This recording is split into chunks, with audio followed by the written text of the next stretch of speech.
Assalamualaikum warahmatullahi wabarakatuh. Nama saya Sudarmanto. Saya ingin memperkenalkan tentang budidaya ikan dalam ember.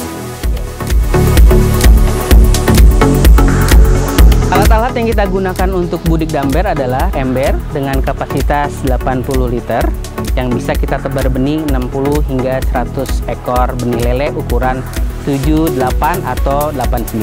Kemudian kita gunakan cup untuk menggantung benih kangkung sebagai aquaponik. Kemudian kita juga memerlukan keran galon yang nanti berfungsi untuk pembuangan air jika kita ingin mengganti air yang baru. Kemudian kawat drat untuk menggantung cup yang ada di atas ember. Selanjutnya adalah tang buaya serta solder ya. Solder untuk membolong lubang-lubang yang kita perlukan untuk cup dan ember. Yang selanjutnya kita lakukan yang pertama adalah melubangi ember untuk memasang keran pembuangan air agar kita ketika menguras air lebih mudah dan lebih efektif membuang amoniak atau sisa-sisa kotoran lele yang ada di dalam ember. Selanjutnya adalah melubangi cup agar akar bisa menyerap air yang ada di dalam ember. Selanjutnya adalah arang. Arang berfungsi untuk menunjang benih atau batang-batang kangkung yang kita beli sisa dari belanja di pasar. Serta arang juga berfungsi untuk menetralisir racun yang ada di dalam air.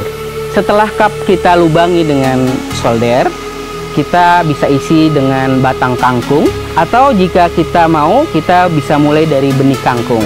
Tapi jika ingin cepat panen, maka kita lebih baik menggunakan batang kangkung karena batang kangkung yang kita tanam di sini kita bisa panen setelah 14 hari.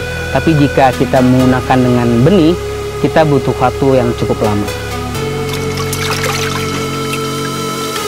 Setelah instalasi budik damber sudah kita lakukan, maka yang harus kita persiapkan adalah media air. Jadi sebelum kita tebar benih, kita sebaiknya endapkan air minimal 2 hari. Sebanyak yang kita butuhkan, kurang lebih 60 liter. Nah, setelah endapan air kita endapkan 2 hari, baru kita tebar benih. Tebar benih yang selama ini saya lakukan adalah tebar benih ukuran 7-8 cm atau 8-9 cm. Nah, sebelum kita menyebar benih pun, ketika diendapkan, pemeliharaan ikan adalah pemeliharaan air. Sehingga sebelum kita endapkan, kita harus melakukan treatment agar airnya menjadi cocok dan ideal untuk ikan. Ideal air adalah pH 7 ke atas. Nah, kita perlu treatment atau persiapan agar air ini menjadi siap untuk ditebar benih. Salah satunya adalah dengan menggunakan probiotik. Jadi selama 2 hari itu ya, kita sudah kasih air itu probiotik agar nanti ada plankton-plankton yang bakteri-bakteri yang baik untuk air, sehingga ke depan ketika lele membuang kotoran, probiotik itu berfungsi untuk mengurangi bau dari amoniak atau sisa kotoran atau sisa makanan yang ada di dalam air. Setelah air sudah siap diendapkan selama 2 hari, kita melakukan tebar benih lele. Ukuran yang tersedia adalah ukuran 7-8 cm. Nah, untuk menjaga kualitas air, saya juga biasa melakukan pemberian larutan probiotik secara rutin. Biasanya saya melakukan seminggu sekali, sekaligus mengganti air jika memang airnya dibutuhkan. Nah, saya pernah mencoba dengan treatment air yang diberikan probiotik, ya, yaitu 1 sendok makan setiap pekan. Penggantian air relatif lebih jarang, karena ketika sepekan kemudian saya cek, ternyata airnya masih dalam kondisi baik. Baik artinya tidak bau dan tidak terlalu keruh, ya. Paling hanya sedikit melakukan pembuangan, karena bisa jadi ada amoniak atau kotoran lele yang menumpuk di bawah dasar ember. Nah, selain memberikan probiotik rutin sepekan sekali, mungkin ada juga lele-lele yang terkena jamur. Yang mesti kita lakukan jika ada lele yang terkena jamur, yang pertama adalah kita harus ambil lele tersebut, kita pisahkan, karena bisa jadi jamur itu akan menular ke lele yang lain. Terus yang berikutnya juga kita harus segera mengganti air agar sisa-sisa jamur atau bakteri yang merugikan di dalam air bisa hilang atau berkurang. Yang juga kita lakukan adalah sortir. Jadi idealnya sepekan sekali kita melakukan sortir perkembangan lele, karena lele termasuk ikan yang memiliki sifat kanibalisme. Jadi rentang sepekan biasanya akan terjadi pertumbuhan. Nah, ada klasifikasi, ada lele yang kecil, sedang, atau bongsor ya. Nah, kita klasifikasi bisa jadi dari satu ember yang mungkin berisi 100 benih, nanti akan berbeda ukuran. Walaupun setarnya sama, ukuran 89 misalkan. Nah, sepekan kemudian kemungkinan besar akan memiliki bobot atau besar yang berbeda-beda. Nah, itulah dibutuhkan sortir, sehingga nanti lele yang besar tidak memakan yang kecil.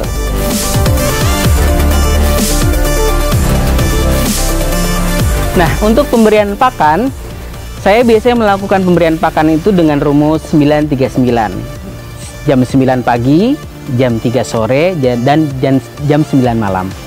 Pakan yang saya berikan adalah pakan dengan sesuai ukuran lele. Yang pertama adalah 781 atau 781-1. Dan untuk awal, karena mulut lele masih kecil, sehingga saya juga kadang-kadang menggunakan jenis pakan yang ukuran sangat kecil, dan itu hanya butuh waktu seminggu saja. Sampai ikan itu sudah mulai membesar, baru diberikan pakan pelet 781. Nah, pemberian pakan yang saya berikan adalah dengan porsi sesuai dengan respon lele. Jadi bukan sesuai bobot lele seperti yang lain bahwa dikatakan 5% dari berat tubuh, tapi saya memberikan sesuai respon lele. Ketika masih respon dengan cepat, maka saya akan terus berikan sampai lele itu tidak merespon pakan yang saya berikan, baru saya hentikan. Nah, saya selalu mengukur berapa sendok pakan lele yang saya berikan, sehingga untuk besok harinya saya sudah bisa mengukur, oh ini 1 sendok yang saya berikan. Nah, terkadang ketika kita memberikan pakan, misalkan hari ini 1 sendok, ternyata besoknya baru 1 sendok, ternyata masih lebih banyak pakan yang mengambang.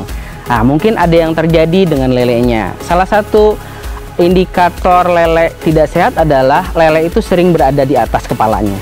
Berarti sedikit kandungan oksigen yang ada dalam air. Apa yang harus kita lakukan? Yang paling efektif adalah mengganti air. Mungkin kita ganti air setengah dari ember. Sangat ideal kalau kita melakukan penggantian air atau pembuangan air yang melalui keran yang sudah kita buat, yaitu seminggu sekali atau 10 hari sekali.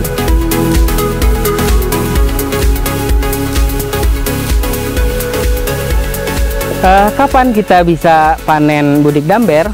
Berdasarkan pengalaman kami bisa panen setelah 2 bulan. Jadi kalau setelah diperiksa, setelah panen, kurang lebih mendapatkan lele dengan ukuran 18-19 cm dengan bobot kurang lebih 100 gram. Itu setelah 60 hari pembesaran. Nah, kalau ditambah misalkan rentang 2 bulan atau 3 bulan, mungkin kalau 3 bulan bisa lebih, bisa 1,6 kilo sampai 7 ekor. Nah, budik damber adalah budidaya ikan dalam ember yang semua kita bisa melakukannya, terutama untuk ketahanan pangan keluarga kita sendiri. Selain kita mendapatkan lele yang sehat, ya, karena bisa jadi di luaran sana kita tidak tahu lele diberi pakan apa. Kalau budik damber yang kita lakukan sendiri, kita tahu kualitas lele yang kita makan. Kalau yang pernah saya hitung, jika kita memelihara lele sendiri dengan budik damber ini, harga lele yang bisa kita dapatkan bisa 50% lebih murah dibanding kita beli di pasar.